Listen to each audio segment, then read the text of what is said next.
네, 북한 새로 읽기 시간입니다. 북한의 주요 현안을 분석하고 전망하거나 북한 사회를 진단하고 대안을 제시합니다. 국민통일방송 데일리 NK 이강백 대표님과 함께하겠습니다. 대표님 안녕하세요. 네, 안녕하세요.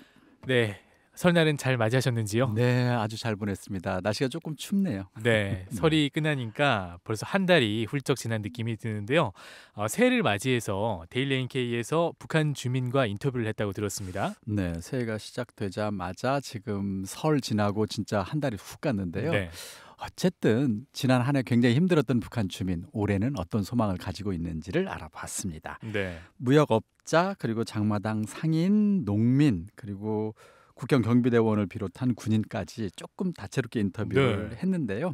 뭐 어떤 어려움이 있었고 요즘은 어떻게 사는지, 그리고 올해는 어떤 바람이 있는지 이렇게 질문했습니다. 네, 현재 북중 무역 중단이 길어지면서 뭐 대부분의 북한 주민들이 힘들겠지만 특히 무역업자들도 어려움이 컸던 것으로 알려져 있는데 무역업자는 지금 어떤 상황인가요? 네, 2020년 1월 달 코로나가 막 확산되려고 하는 그때쯤 국경 봉쇄가 시작됐어요. 네, 그래서 무역 종사자들이 아마 가장 먼저 직격탄을 맞았을 겁니다. 네, 2022년 북중 무역 규모를 보니까 10억 달러를 조금 넘어섰어요. 다행스럽게 2021년보다 크게 증가한 겁니다. 네, 그러나 코로나 사태 이전인 2019년과 비교하면 여전히 37% 수준? 그러니까 충분히 회복되지 않은 거죠. 네, 자, 요즘 어떠냐 물어보니까 작은 무역기관에 있던 사람들은 완전히 직장을 잃었다.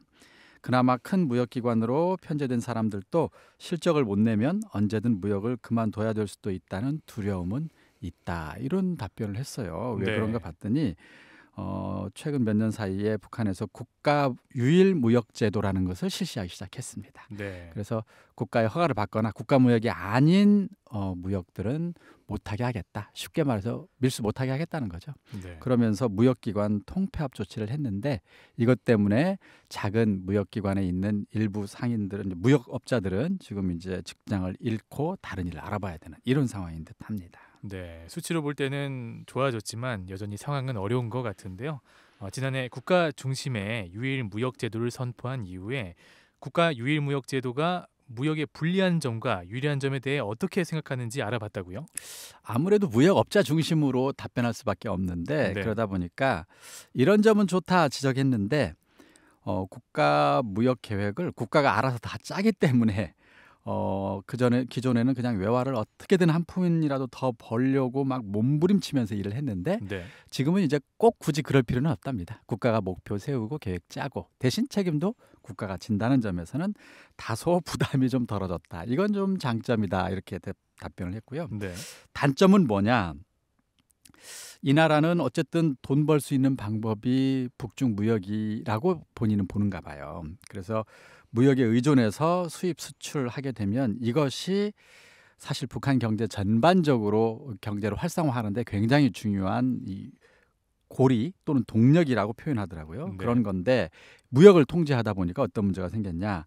장마당, 수매 상점도 다 통제하는 꼴이 됐고 지금 주민들의 생활은 엉망진창이다. 이런 표현까지 썼어요.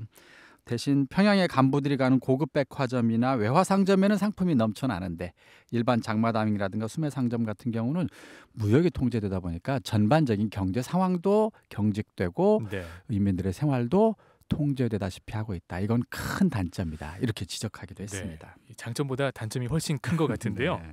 새해에 무역업자들이 바라는 것은 좀 어떤 것이었었나요? 어, 일단 뭐 무역업자들이 조금씩 다르긴 하는 것 같은데 네, 어떤 무역자는 이렇게 얘기를 했어요.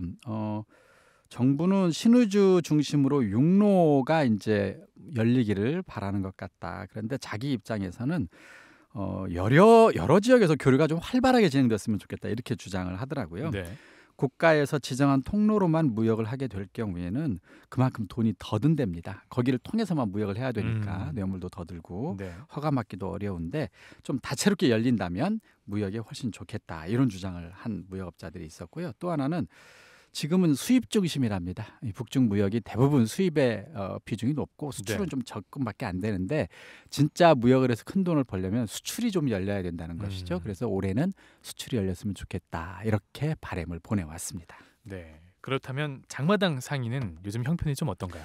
장마당 상인 지금 한 3명 정도 지금 인터뷰를 해봤는데요. 네. 일단 신발 파는 신발 상인 한번 연결해봤더니 코로나 전에는 신의주와 해산에서 들어오는 중국산 구두를 받아서 판매해가지고 온 가족이 먹고 살았다고 합니다. 그리고 조금 남아서 그 돈 가지고 이제 밑돈을 늘린다. 뭐 아마 저축을 조금 할 수 있었나 보죠. 네. 그렇게까지 할 수 있었는데 최근에는 중국산 신발을 찾아볼 수가 없고 평양에도 사실은 신발이 말라버린 지 오래라고 이 사람은 얘기를 하네요. 네. 그래서 장마당에 지금 매일 출근해도 잘 벌어야 쌀 1kg 가격 정도 번답니다. 그러니 누가 지금 신발을 사겠느냐 뭐 이렇게 얘기를 하면서 저녁에 장마당에서 들어올 때는 내일은 어떻게 먹고 살지 하는 걱정에 눈물이 다 난다. 나뿐만 아니고 내 주변 장사꾼들도 다 갔다. 이렇게 말씀해 주신 분이 네. 계셨고요. 상황이 어렵네요. 예, 길거리에서 식량 파는 상인도 한마디 해주셨어요. 네. 코로나 전에는 그래도 아파트 골목에서 이것저것 닥치는 대로 팔았고 또 단속을 물론 하긴 했는데 그렇게 심하지는 않았답니다. 그런데 코로나 발생 이후로 길거리에서 그냥 쌀이나 뭐 옥수수 파는 게 좀 어려워졌기 때문에 지금 너무 걱정이 심하다. 네. 그렇다고 이제 와서 장마당에 앉으려고 수천 달러나 되는 돈을 들여서 매대를 사기도 조금 뭐하다는 거예요. 왜냐하면 최근에 보니까 장마당 장사꾼들도 벌이가 안 돼가지고 속상해하는 장사꾼들이 많아서 네. 이거 내가 비싼 돈 내고 장마당 매대로 공식적인 장사를 한다 하더라도 나중에 장사 안 되면 어쩌지? 이런 생각이 드니까 이러지도 못하고 저러지도 못하는 이런 상황인데 올해를 또 어떻게 살아갈까 걱정에 잠을 들 수 없다 이런 얘기도 했고요. 마지막으로 해산 장마당 쌀 장사꾼 같은 경우는 이런 얘기를 했습니다. 쌀 사러 오는 사람 중에 돈을 가지고 오는 사람이 한 명도 없다. 네. 얼마나 벌이가 안 되면 몇백 그램씩 사가는 사람도 있다. 쌀밥을 먹어본 지 이제 본인 얘기 같아요. 네. 1년도 넘은 것 같다. 배고픔을 참는 게 하루 이틀도 아니고 이제는 여러 해를 넘기다 보니 길가에 다니는 사람을 보면 누구나 할 것 없이 그냥 뼈에 가죽을 씌워놓은 것 같다. 이렇게 요즘 형편을 장마당 상인들이 보내줬는데 네. 아까 무역업자들보다는 훨씬 더 어려운 모습이 보입니다. 네. 표현이 굉장히 상황이 어려워 보이는데 장마당 상인들은 그렇다면 어떤 점이 가장 어렵다고 하던가요? 예, 세 분의 답변을 짤막하게 좀 정리를 하자면 네. 아까 신발 장사 하시는 분 하나부터 열까지 다 고민이다. 특히 아이들은 커가고 대학에도 보내야 하는데 이제는 장사 미천으로 굴리던 돈도 다 까먹은 상태. 그래서 일단 막막하다 이런 말씀 해주셨고요. 네. 두 번째 지금 길거리 식량 상인 하신다는 분 자식이 2명인데 그동안에는 남편 덕에 배급도 타고 자식들 뒷바라지도 어느 정도는 했는데 2년 전에 남편이 떠난 후로는 먹는 건 둘째치고 자식들 학교에서 내라는 돈도 지금 내지 못해 자식들 얼굴 보기도 힘들다. 어떻게 해야 할지 앞이 보이지 않는다. 이런 말씀해 주셨고 네. 끝으로 지금 이제 해산에서 쌀 파시는 분 어른들도 배고프면 참기 힘든데 아이들은 더 말해서 뭐 하겠는가. 정말 자식들한테 죄인 된 심정이다. 어려운 환경에서 자라서 그런지 애들이 너무 빨리 철이 드는 것 같다. 배고파도 배고프다는 말을 안 하니 부모된 입장에서 가슴이 더 아프고 눈물밖에 나지 않는다. 네. 장마당도 2~3시간밖에 운영하지 않아서 연초부터 어떻게 벌어서 먹고 살아야겠는지 걱정만 앞선다. 이 종합하면 지금 배고픔 그리고 막막한 생계 문제 이게 가장 큰 고민 같습니다. 네, 이 세 분의 장마당 상인들이 모두 자식들 걱정 그리고 또 가정 걱정을 지금 좀 하고 있는 상황인 것 같은데요. 올해 바라는 것은 좀 무엇인가요? 네, 두 가지로 요약이 되네요. 하나는 국경이 빨리 열려서 코로나 이전으로 모든 것이 되돌아갔으면 좋겠다 이런 거 하고 네. 특히 장마당 시간을 좀 제발 늘려달라. 아마 장마당 상인의 가장 큰 고민은 이건 것 같아요. 지금처럼 막 2시간, 3시간 하루 장사에서는 먹고 살기 어렵다 이렇게 주장을 하고 네. 있습니다. 사실 정말 많은 걸 바라는 것도 아닌데 네. 좀 안타깝습니다. 그 농민들도 인터뷰를 했다고 들었습니다. 지난해 농사는 좀 잘 됐는지 궁금한데요. 네, 지금 황해남도 농민 이번에 인터뷰를 했습니다. 네. 2019년을 기준으로 지금 목표도 세우고 계획도 짠다고 하네요. 그런데 2019년보다 한참 못하다 이렇게 평가를 하셨습니다. 네. 2021년과 대비해 보면 벼는 뭐 수확량이 비슷하다고 합니다. 다만 밀, 보리, 강냉이는 수확량이 2021년에 비해서 더 한심하다. 황해남도는 그래도 쌀 농사가 그나마 잘 돼서 다른 작물이 제대로 안 된 것을 비판 없이 지나갈 수는 있었지만 그러나 어쨌든 생산량이 대폭 늘지는 않고 있는 그런 상황이다 이렇게 평을 해주셨습니다. 올해 농사는 그럼 좀 어떨 것으로 보고 있던가요? 이분은 봄 모내기에 중간 김매기, 가을 거지 사람이 일단 잘 보장되는 것이 필요하다고 주장을 네. 하셨고요. 그리고 비료, 비닐, 방막, 농기구들, 그다음에 관계수, 전기 보장 다 필요한데 특히 노동력, 그다음에 비료, 그다음에 물 이게 풍년을 거둘 수 있는데 굉장히 중요한데 솔직히 현재 상황으로 볼 때 다 좋은 상황은 아닐 것 같다 이렇게 말씀을 조심스럽게 해주셨네요. 네. 농업 생산성을 높이기 위해서 국가에서 올해 특별하게 내린 조치가 있나요? 일단 황해남도 같은 경우는 다행히 국가경제발전 5개년 계획 기간에 네. 쌀 점령고지 수행 명령을 받은 도라고 합니다. 좀 어려운데 어쨌든 황해남도는 적극 지금 국가적 차원에서 지원을 하고 있는 것 같아요. 그렇군요. 이것 때문에 호미, 낫, 괭이, 손도끼까지 뭐 전부 농촌을 집중적으로 도와준다는 방침이 내려진 상황. 네. 또 농장원들 장갑이라든가 작업복, 양말, 세면도구까지 이제 모아서 가져다주고 있다고는 합니다.